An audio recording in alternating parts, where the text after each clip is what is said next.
the banks were fine with this because back in the early 2000s, real estate was doubling in a short time.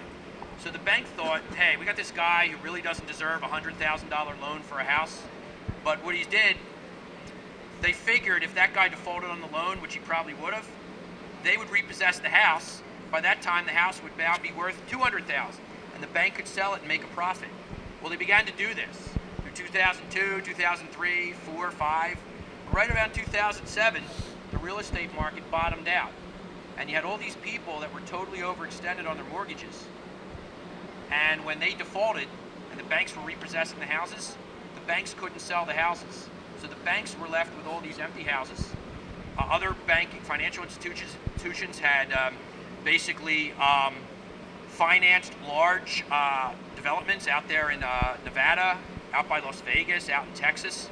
You have entire developments out there that were built, $200,000, $300,000 houses that are now ghost towns, but they're new. No one has ever lived in them. And they're out there. They're out in the desert. They have water pipes run. They have the grass was planted.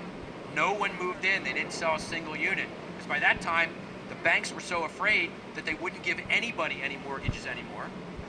And the banks were all stuck with all these houses that they couldn't sell, or if they did sell them, they had to sell them at a cut rate price. So now the banks begin to get in trouble because they're so overextended on credit.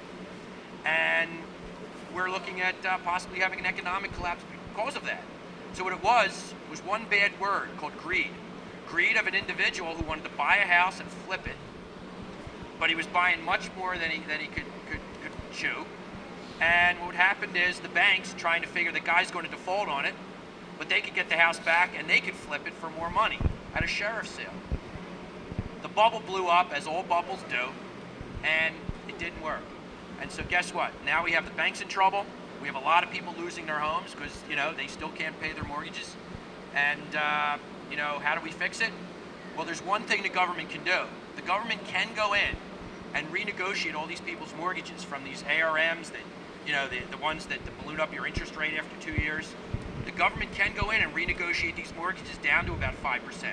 Maybe a lot of these people could save their homes. It wouldn't really be refinancing, but the banks would then begin getting monthly payments in from these people. But a lot of people are just walking away from these houses, leaving the keys in the mailbox, and they're going on from there. The government may have waited too long to fix it. So, I don't know. The only thing now is to make sure that people can get back to work, so all these empty houses can be resold to people who can actually afford them, and they can start paying the bank and try and get rescue the banks out of this.